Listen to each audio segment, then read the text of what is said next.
Hello everyone, आपका स्वागत है महेंद्र एसएससी पॉइंट में। हम लोग साधारण ब्याज पढ़ रहे थे और ये हमारा चौथा क्लास है। तो चलिए स्टार्ट करते हैं बिना कोई किसी तरह से टाइम को वेस्ट किए हुए। पहला क्वेश्चन क्या कह रहा है, ध्यान देंगे। पहला क्वेश्चन कह रहा है यदि किसी धनराशि का एक वर्ष का कुल साधारण ब्याज उसी राशि के, मतलब दोनों कंडीशंस में राशि सेम है, ठीक है, उसी राशि के 5% वार्षिक दर पर 2 वर्ष का कुल साधारण ब्याज के बराबर है। मतलब जो एक वर्ष का जो साधारण ब्याज एक धन है उसका एक टाइम दिया है और उस पर जो ब्याज मिल रहा है 5% की दर पर 2 वर्ष में जो साधारण ब्याज, मतलब दोनों कंडीशन में साधारण ब्याज बराबर है, पहली बात। और दूसरी बात उसने स्पष्ट कर दिया है कि जो धनराशि है वो सेम है। तो आप समझिए ऐसे दो कंडीशन में हम ये सब लिख सकते हैं ना। अब यहां पे कोई फार्मूला PRT/100 लिख सकते हैं और बराबर P1 P2 R2 T2/100 लिख सकते हैं। अब आप सोच रहे हैं मैंने कैसे लिखा, क्योंकि दोनों कंडीशन में ब्याज बराबर है तो PRT/100 भी तो बराबर हो जाएगा। लेकिन बस है कि इसका PRT/100 अलग होगा, उसका PRT। लेकिन एक चीज और भी बोल दिया क्वेश्चन में कि जो P है दोनों में वो क्या है, सेम है, तो ये कैंसिल आउट हो गया। 100 सेम है तो ये भी कैंसिल आउट हो गया। तो यहां R1 T1 बराबर क्या बचा, R2 T2।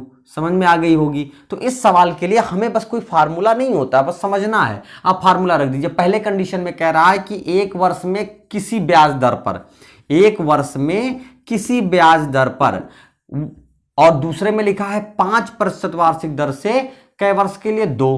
तो R1 बराबर कितना हो जाएगा, 1 से 10, तो ये 10% आ गया। सिंपल सा क्वेश्चन था, केवल फार्मूला लगता है। हम लोग फार्मूले याद करते हैं, बहुत सारी चीजें किताबों के फार्मूले की लिस्ट बनाते हैं, जरूरी है। मैं ये नहीं कहूंगा कि हर चीज जरूरी नहीं है, लेकिन कुछ ट्रिक्स को याद करना जो, जैसे यहाँ पे चैप्टर में 1-2 ट्रिक याद करो जो इंपॉर्टेंट है, जिससे लगे कि हाँ ये क्वेश्चन डिफरेंट क्वेश्चन को सॉल्व करता है।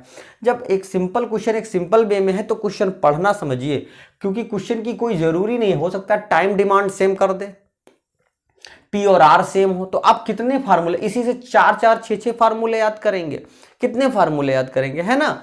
तो फार्मूले याद करने से ज्यादा ये समझने की कोशिश करिए कि क्या डिमांड कर रहा है। तो चलिए इसको नोट कर लीजिए, नेक्स्ट क्वेश्चन पे चलते हैं। चलिए सेकंड क्वेश्चन पे चलते हैं, ध्यान दीजिएगा। सेकंड क्वेश्चन क्या कह रहा है, कह रहा है कि 2400 रुपए की धनराशि साधारण ब्याज की दर पर 4 वर्ष में 3264 रुपए हो जाती हैं। मतलब 2400 रुपए था, 2400 रुपए था और वो हो कितना गया, 3264। देखिए अभी किसकी क्या जरूरत है वो अलग बात है, लेकिन मैं समझाई चलूं कि कौन सी चीज, ये धन था और ये हो गया ना, ये साधारण ब्याज नहीं, धन इतना धन हो गया। 2400 रुपए वाला धन इतना धन हो गया, मतलब ये प्रिंसिपल धन है और ये मिश्र धन है। अब इससे 20 से कंफर्म करेंगे घटा करके SI। देखिए अभी जरूरत पड़ेगी तो निकालेंगे, नहीं जरूरत पड़ेगी तो नहीं निकालेंगे। 4 वर्ष में हो जाता है, पहली बात तो 4 वर्ष में हो जाता है, तो यहाँ पे T भी दे दिया है।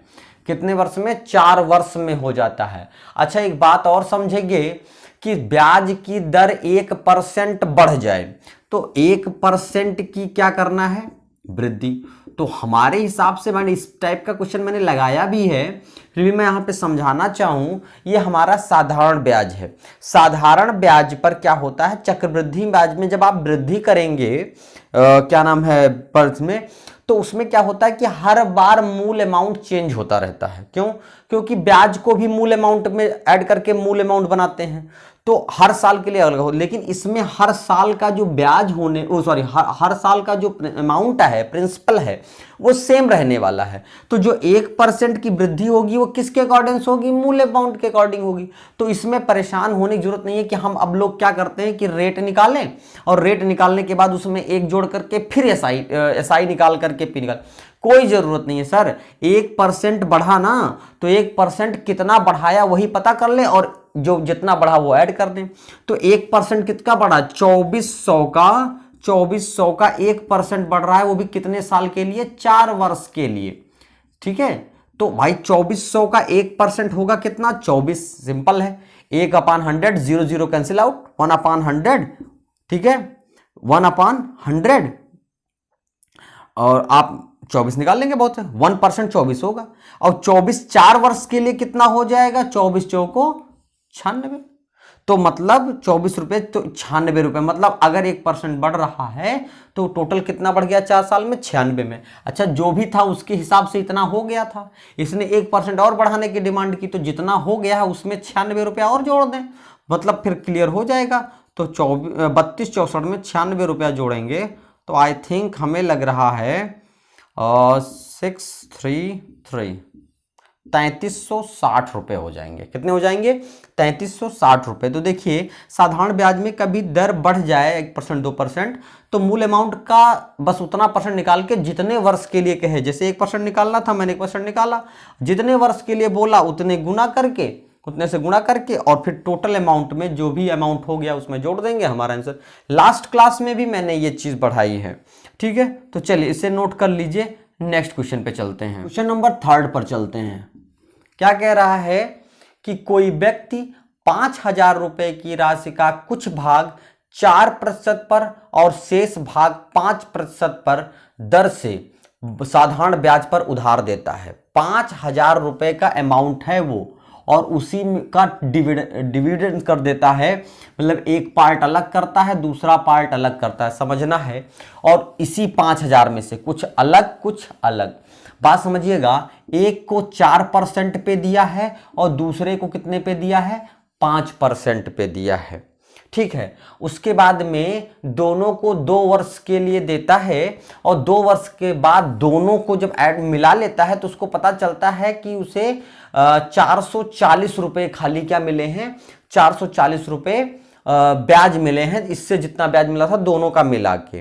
तो ये जानना चाहता है कि पहले वाले पे कितना अमाउंट दिया गया, दूसरे वाले पे कितना अमाउंट दिया, मतलब दोनों का रेशियो जानना चाहता है। दोनों अमाउंट पता कर लीजिए चाहे दोनों का रेशियो पता कर लीजिए। ये क्वेश्चन रेशियो जानना चाहता है। देखिए, क्वेश्चन पे ध्यान देने वाली बात ये हो जाती है, हमारी कोशिश ये रहती है कि हम उन क्वेश्चंस पे डिस्कस करें जो एग्जामिनेशंस में ज़्यादा से ज़्यादा आते हैं, जो आए हुए हैं और जो आएंगे।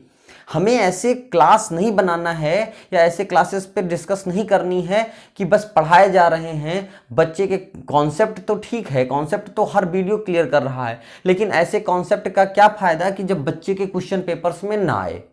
तो हमें ये बात का भी ध्यान देना है कि पेपर में वो क्वेश्चंस दिखने चाहिए, वो वैरायटी दिखनी चाहिए। आप कितना भी अच्छा कॉन्सेप्ट क्लियर कर दें, लेकिन उस टाइप के क्वेश्चन को नहीं, आप छोटा बड़ा किसी बच्चे को सिखाते रहें लेकिन वर्ड बनाना नहीं सिखाएंगे, या जिन वर्डों को उसको पढ़ना है उस चीज को नहीं सिखाएंगे, तो उसका छोटा बड़ा कितना भी अच्छा होना वो इंपॉर्टेंट नहीं। तो हमें मेन क्वेश्चन पे ध्यान देना है, ठीक है। तो हमारी को अब देखिएगा कि इसने 5000 में कुछ अमाउंट को 4% पे, कुछ अमाउंट को 5% पे दिया। थोड़ा सा ध्यान देंगे, करना क्या है कि आपको ओवरऑल वर्क करना है, दोनों को मिलाकर ओवरऑल क्या रेट पड़ा होगा ये जानना है। तो 5000 पे उसने 440 रुपए का ब्याज मिला। एसआई कितना मिला है? ये एसआई कितनी मिली है आपको? 440 रुपए की। थोड़ा हम निकाल लेते हैं, ये जो 440 था ओवरऑल कुल टोटल अमाउंट, ये तो अलग अलग कर दिया, लेकिन जोड़ने के बाद दोनों का 440 कितना है ये दर निकाल लेते हैं, इसकी ज्यादा जरूरत पड़ेगी। तो 400 एसआई बराबर क्या होता है? एसआई बराबर मतलब 440 बराबर पी मतलब 5000, आर पता करना है, टी आपका 2 साल है, कैलकुलेट कर लेंगे, 2 0 कट गए आपके। देखिएगा अब आप यहां पर 440 बटे 100 कर लेंगे तो यहां आर आ जाएगा। देखिए 50 दूना 100, 100 नीचे आ गए तो 4.4 आ गया। तो रेट कितना आ गया? 4.4। तो जब अलग 4 पे दिया था और अलग 6 पे दिया, 5 पे दिया था तो उसका अमाउंट था, लेकिन जब दोनों मिला के तो वहां पे 4.4 का रेट पड़ा, समझे? दोनों को जब मिलाया गया तो किस रेट पर पड़ा अमाउंट? 4.4 पर, एक एवरेज रेशियो। तो बस यही चीज हमें निकालनी होती है। ऐसे क्वेश्चन एकदम बारीकी से पढ़िएगा कि कोई अमाउंट दिया होगा, उसी अमाउंट को 2 पार्ट में डिवाइड करके एक को किसी और दर से, एक को किसी और दर से देगा, ठीक है। फिर कहेगा ओवरऑल उसको इतने रुपए का ब्याज मिला, तो वो ब्याज कै % है ये निकाल लेंगे और इस तरह हम रख देंगे। ये एलिगेशन चैप्टर से थोड़ा सा रिलेट करता है, एलिगेशन चैप्टर पे भी हम डिस्कस करेंगे, ठीक है। तो देखिए अब इनके बीच में इसका डिफरेंस इधर निकाल लेते हैं, थोड़ा इधर हम इरेज कर लेते हैं, और इसका डिफरेंस इधर निकाल लेते हैं। तो 4 का 4 .4 हो जाएगा, और इधर डिफरेंस निकालेंगे तो 0.6 हो जाएगा। ठीक है, डिफरेंस निकालना है, मैं घटाने का मतलब बात कर रहा हूं, डिफरेंस। तो बस जो अमाउंट जैसा है तो 1 और 2 के बीच में जो रेशियो है बस यही अमाउंट हो जाएगा। 0.6 अनुपात 0.4, पॉइंट हट जाएगा तो 2 तिहाई 6 और 2 दूनी 4, पॉइंट तो हट ही गया, तो 3 अनुपात 2 के अनुपात में धन लगाया गया। मतलब पहला अमाउंट यहां पर 3 और यहां पर 2 के अनुपात में धन लगा है। क्वेश्चन में कभी कभार यह पूछ लेता है कि 4% पे धन कितना लगा, या पूछ लिया 5% पर कितना धन लगा, तो कोई दिक्कत नहीं। देखिए ऐसे बस क्या यहां तक तो कंफर्म हो चुका है। अब 3 अनुपात 2 के अनुपात में इस धन को बांट दीजिए, तो एक को कितना लगा है, बी का कितना लगा, कंफर्म हो जाए। कैसे निकालते हैं, हमने बताया था 5000 को जो अमाउंट को बांटना है, जिस रेशियो में बांटना है उस रेशियो को ऐड करके उससे हम क्या करते हैं, भाग कर देते हैं, तो हो गया 1000। अब इस 1000 को फटाफट रख देंगे, तो फर्स्ट वाला कितना आ जाएगा, 3 है तो 3 दहाई 3000 का 3000, और सेकंड क्या है 2000। सिंपल है ना। तो आपसे चाहे तीनों बात मैंने क्लियर कर दी एक सवाल से, कि अगर दोनों पूछे कि दोनों अमाउंट किस रेशियो में लगाए गए तो यही रेशियो तक खत्म हो गया।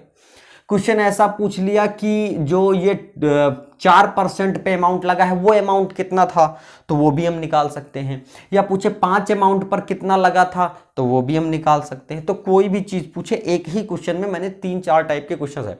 अब क्वेश्चंस, इसी क्वेश्चंस को कई तरीके से, कभी रेशियो पूछ सकता है, कभी ये 4% वाला, भाई डाटा तो नंबर्स चेंज होते रहेंगे लेकिन क्वेश्चंस ऐसे ही रहेंगे, ठीक है। अब कहीं पे साहूकार लिख देता है, तो कहीं पे बैंक का बात कर लेता है, ठीक है। ऐसी बात को नहीं कंफ्यूजन होना है, भाषा समझनी और हमें टेक्निकली समझना है कि है क्या, ठीक है। तो चलिए इसे भी नोट कर लीजिए। नेक्स्ट क्वेश्चन पे चलते हैं, क्वेश्चन नंबर 4 पे चलते हैं। देखिएगा क्वेश्चन नंबर 4 क्या कह रहा है, ये आज की क्लास का आखिरी क्वेश्चन है। एक छोटा सा वीडियो मैंने बनाया है, काफी लेंदी ना हो, बाकी अभी वीडियोस बनते रहेंगे, ठीक है। तो चलिए देखिए क्या कह रहा है, बहुत सिंपल सा क्वेश्चन है।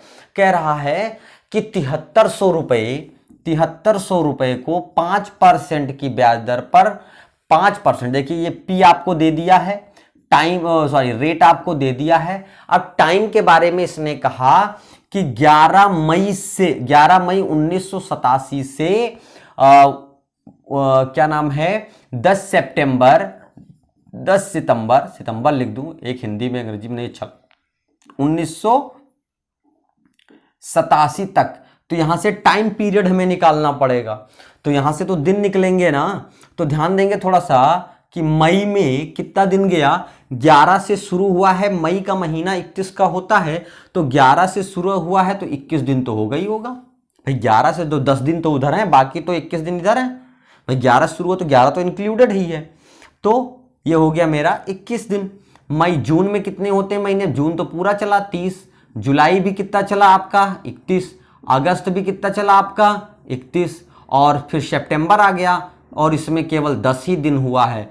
अब टोटल ऐड कर लीजिए कितने हो गए आपके 3 और 3 3 चौको बार 223, सॉरी 123 दिन, 123 दिन ये किस में आए, दिन में आए, ध्यान रखेंगे 123 दिन आए।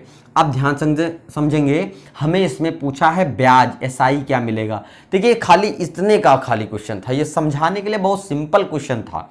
कह रहा है P into R into T अपान 100।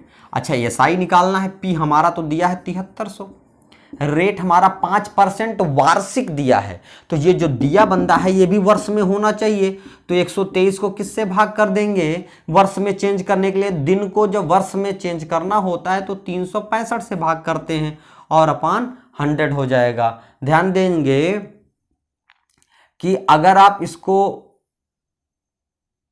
कैलकुलेट करेंगे तो आप देखिए 0 0 यहां से 0 0 कैंसिल आउट हो गया, और अगर आप इसको क्या नाम है 73 से काटेंगे तो कितना बार जाएगा, 5 से काटिएगा, 5 7 35 हो जाएगा, एक बचा 5 तिहाई 15 और 73 को काट दिया तो बचा सिंपल क्या 123। तो देखिए एसआई बराबर सिंपल, बहुत सिंपल कैलकुलेशन था, इसमें केवल दिन को गिनने में दिक्कत थी। हमें ध्यान रखना है जिस डेट से और जिस डेट तक कहे उस डेट को लेकर उस डेट तक चलना है, ये ना हो कि हम 11 को छोड़ दें। क्या होता है कभी कभी हमारे मित्र लोग क्या करते हैं, 31 का मई है 11 घटा देंगे और 20 दिन लेके चलेंगे, कैलकुलेशन गड़बड़ हो जाता है। तो ये ध्यान देना है कि ये नहीं 31 अगर जिस डेट को लेकर चल रहा है उस डेट को, और जिस डेट तक चल रहा है उस डेट तक। देखिए से और तक अलग बात होता है, और के बीच में ये दो अलग बात होता है। थोड़ा मैं इस बात को समझाऊं, कई टाइप के कई जगहों पे क्वेश्चन में क्या होता है, कभी कहता है 11 से 20 तक। अब इसका मतलब समझिएगा, 11 से 20 तक का मतलब होता है 11 को भी ले लो और 20 को भी ले लो, मतलब 11 और 20 भी रहेंगे, बाकी बीच की गिनतियां तो रहेंगी। 11 तथा 20 के बीच, तो इसका मतलब स्पष्ट होता है कि ना 11 होगा ना 20 होगा, इसके बीच की जो संख्याएं होंगी 12 से 19 तक उनको लिया जाएगा। तो ये थोड़ा सा समझने की बात होती है, कोई बहुत बड़ी चीज नहीं है, लेकिन कभी कभी हम लोगों को एग्जाम में प्रेशर की वजह से गलतियां हो जाती हैं। ठीक है, तो ये एकदम दिमाग में एकदम सेट होना चाहिए। ठीक है, तो चलिए इसे नोट कर लीजिए। आज बस 4 क्वेश्चन पे डिस्कस करेंगे, अभी 1-2 वीडियो इसके और भी बनेंगे, उसके बाद हम सीआई पे चलेंगे। सीआई में थोड़ा सा डिफिकल्टीज हैं, लेकिन उसको भी हम बहुत आसान बनाएंगे, उसको हम इससे भी आसान बनाएंगे, यह मेरा वादा है। तो फिर नए क्लास में मिलेंगे नए वीडियो के साथ। जय हिंद, जय भारत।